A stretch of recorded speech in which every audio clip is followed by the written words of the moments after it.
alhamdulillah for the space to be able to do this. In this video, I want to talk to you about my hijab and my modesty journey and how I got to this place as a fresh revert. Okay. Even before I took my shahada, I started to wear my hijab and I started to embrace modesty fully. And it was because a lot of my background, if you know me, you know that I've always been an athlete. So that comes with the workout fitness attire. And on top of that, I modeled. So that comes with a lot of different attires. And then I was acting and love interest roles and things like that. So it's just a bunch of stuff that I used to do where being a tall, stallion built kind of woman, people want to see the body, and the body was what I was giving them. And I suffered a lot, suffered a lot, suffered a lot.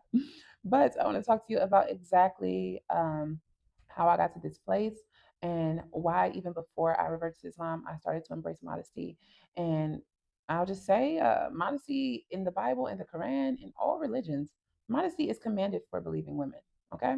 In the Quran, it tells us to lower, or it tells the men to lower their gaze. It tells the women to cover their head and cover their breasts, and things like that. In the Bible, it talks about how Mary, the mother of Jesus, alhamdulillah, peace be upon them both, um, were veiled. And many women were veils, covered their head. And so, with that, I just think that people think that only Muslims should cover. And there are many other faiths where women fully embrace modesty and they're mindful of the world around them and they're mindful of the way they want to be presented in this world.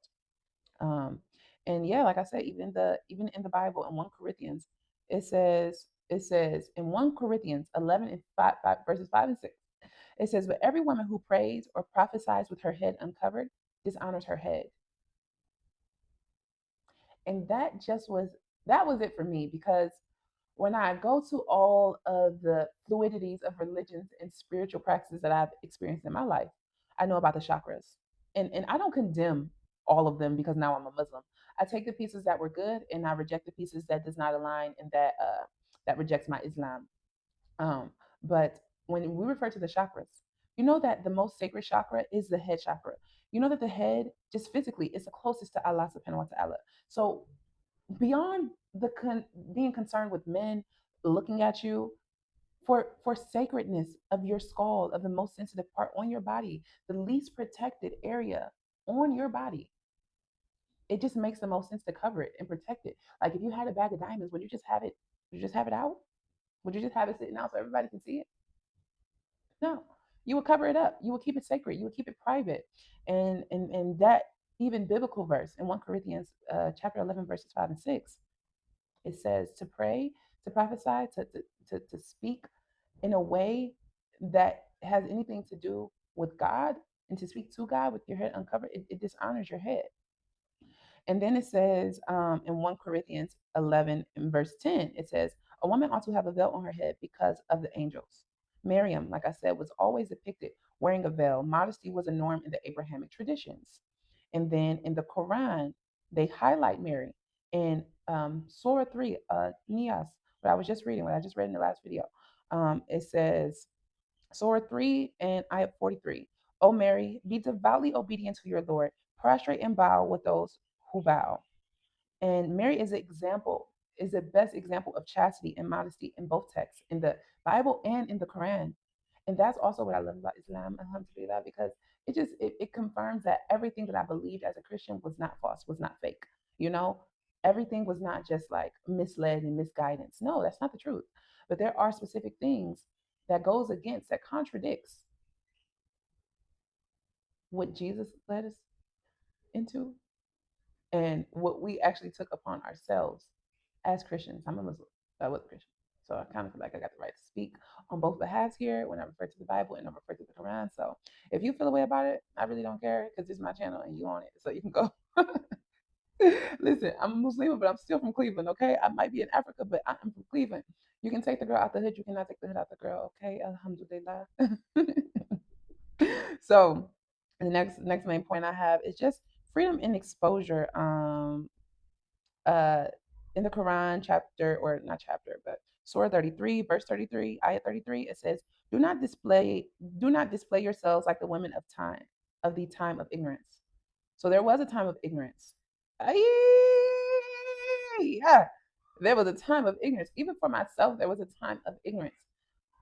And so it's like when you know better, you do better. You know what I'm saying? Like there was a time when I when I was ignorant. I didn't know all these things. I didn't even pay attention to how much modesty was pushed in the Bible.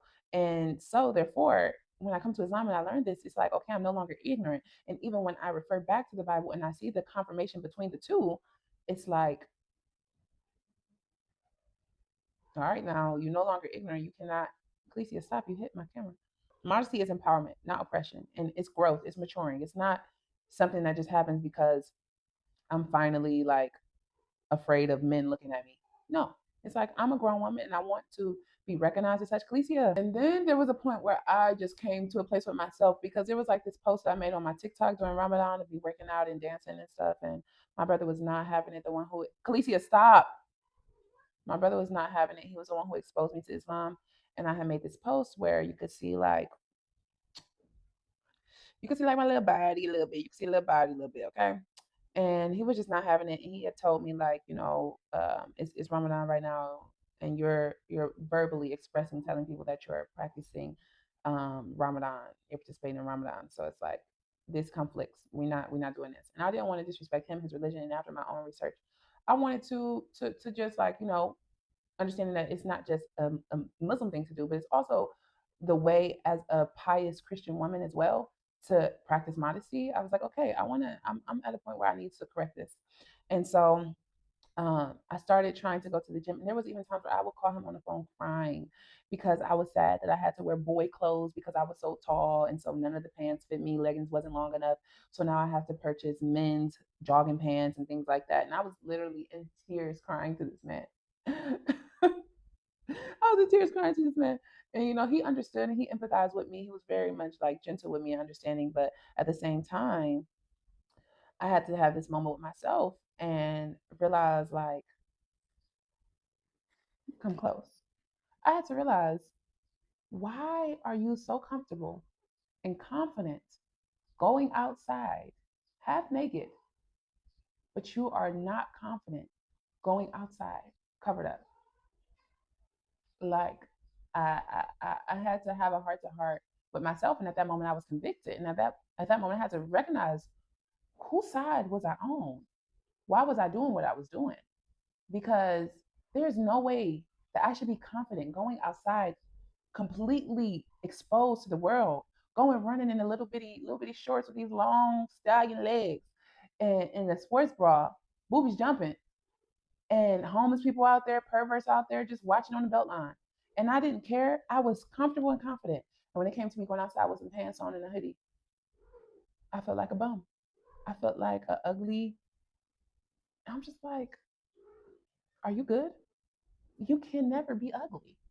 I mean, that's what I had to realize. Even after this hijab, I'm like, you can never, ever, ever. I don't have an ugly bone in me. I mean, it's just what it is.